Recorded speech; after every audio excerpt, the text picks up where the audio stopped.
दोस्तों बगदाद में एक बहुत ही गुनहगार इंसान था, लेकिन उसकी माँ बहुत सालिह थी। उस शख्स से जब भी कभी गुनाह होता तो वो उस गुनाह को एक किताब में लिख लेता था।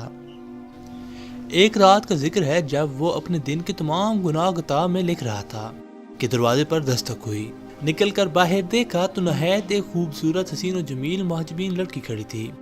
उसने उस लड़की से पूछा क्या चाहिए। उस लड़की ने जवाब दिया, मेरे पास यतीम बच्चे हैं, 3 दिन से भूखे हैं, कुछ भी खाने को मुयस्सर नहीं। अच्छा अंदर चली आओ। उस शख्स ने उस लड़की को घर के अंदर बुलाया और दरवाज़ा बंद कर दिया, क्योंकि उस औरत को देखकर उस शख्स की नीयत खराब हो गई थी। वो औरत जान गई कि इस बंदे की नीयत खराब हो गई है, कि इसके जी में अब बुराई आई है। उस शख्स ने उस औरत को ज़बरदस्ती अपनी तरफ खींचा तो उसने ज़ोर से कहा, ऐ मुसीबतों को दूर करने वाले, मुझे इस इंसान से बचा, और ऐ अपने मरने को भूल जाने वाले इंसान, मुझे तो तुम मौत से गाफिल नजर आते हो कि तुमने इससे कोई सबक हासिल नहीं किया कि तुमसे बेहतर और ताकतवर लोगों को मौत खा गई। उनको भी इस दुनिया से सिवाय थोड़ी सी रोजी और कपड़े के कुछ भी ना नसीब हुआ, और जो मंजिलें और बड़े बड़े घर उन्होंने आबाद किए वो भी खाली रह गए, और तू खुद भी कल या अगले रोज तने तनहा कब्रिस्तान में जागजीन होकर उनकी हमसायगी में चला जाएगा। ऐ मेरे परवरदिगार, मेरी फरियाद को सुन और इस इंसान से मुझे बचा। इस शख्स ने जब ये फरियाद सुनी तो बहुत रोया और उस औरत को छोड़ दिया।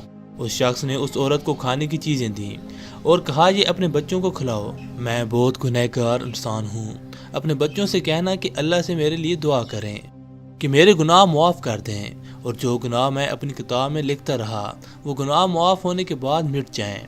उस औरत ने जाते हुए उस शख्स को बहुत दुआएं दी।